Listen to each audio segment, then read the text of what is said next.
Continuing on with our series of the 2023 lineups, we're going to be talking about probably one of the most talented and also one of the most injury-prone teams in a very long time.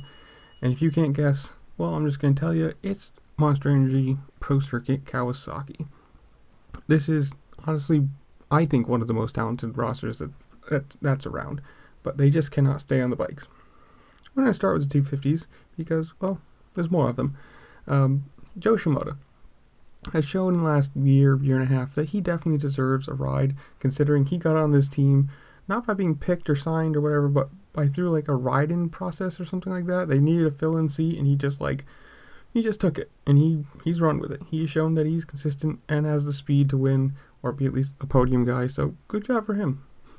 Seth Hamaker, just inconsistent, young, still coming into it.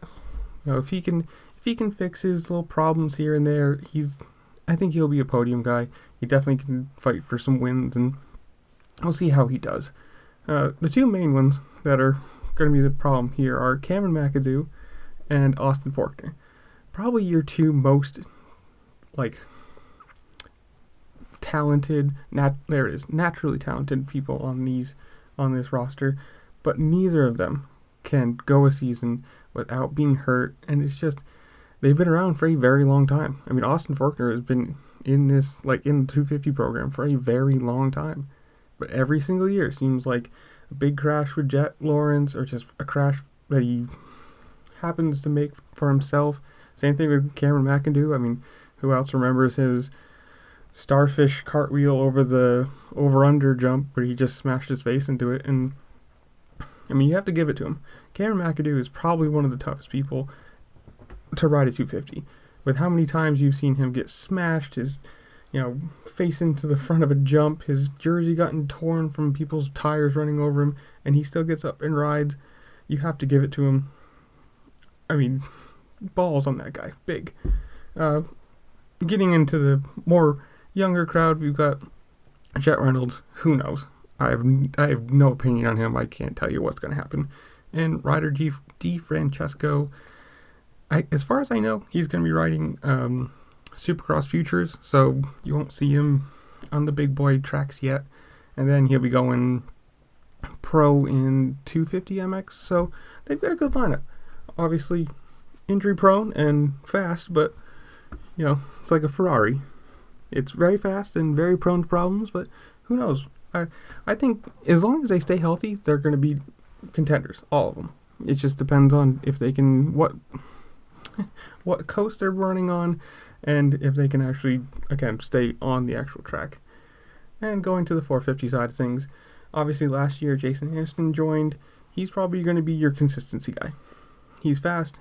He is, a past Supercross champion. He is skilled and on a new bike, second year, so probably a little more familiar with it, with the team, everything. I think he'll do well. Who knows where he finishes? I mean, Eli Tomac, we're not even going to get into that. That's a different video. I will link in the top right if you want to go watch the Yamaha one.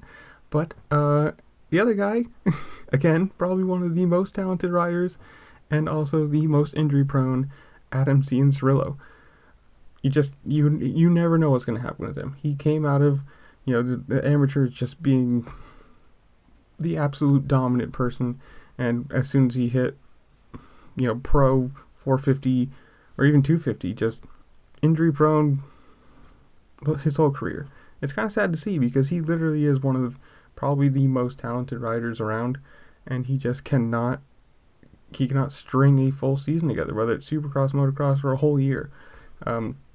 I really do hope that he stays healthy. I want to see him compete for wins and championships because he is a great person in the sport. He's got a great personality.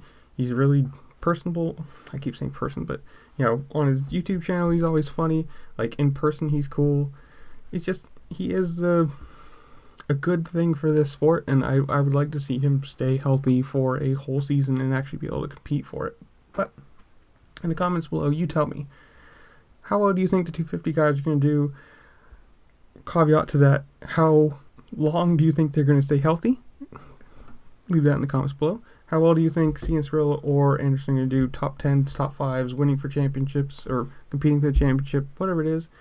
Do all the fun things that this platform allows you to do, like share, comment, subscribe, whatever else you want to do. But leave it down in the comment. Definitely leave a comment down below, because it helps me a lot. Playing the YouTube algorithm game is always a fun thing. But with that, I will see y'all later. Peace.